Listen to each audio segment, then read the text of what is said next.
Welcome to our channel. Today we how to activate fraud alerts on Capital One step by step clearly.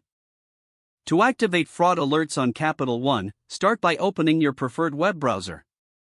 Navigate to the Capital One website. Log into your Capital One account using your username and password. Once logged in, locate the Account Services option in the main menu. Click on Account Services to open a drop-down menu. From the drop-down, select Fraud Alerts. You will be directed to the Fraud Alert Settings page.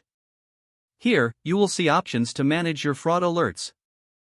Look for the option to set up fraud alerts. Click on this option to begin the setup process.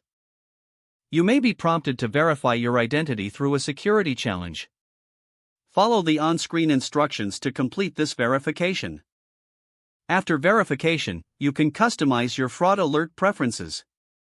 Choose how you would like to receive alerts, such as via email or text message. Once you've made your selections, review them for accuracy. Scroll down and click on the Save button to activate your fraud alerts. You should see a confirmation message indicating that your fraud alerts have been successfully set up. If you have any questions or need further assistance, refer to the Capital One Help Center. That's how you activate fraud alerts on Capital One. If the page does not load, refresh the browser or try again in a private or incognito window. Make sure you are using the correct email address, then retype it carefully to avoid small typos. If your password is not accepted, use the reset option and create a new strong password you can remember.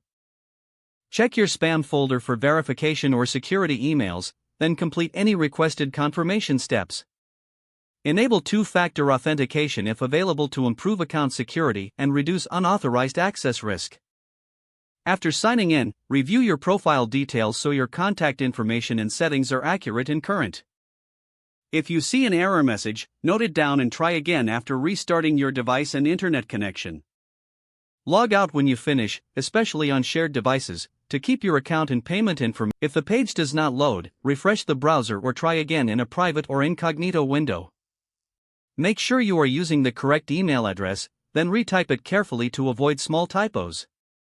If your password is not accepted, use the reset option and create a new strong password you can remember. Don't forget to like this video and subscribe to our channel for more step-by-step tech guides.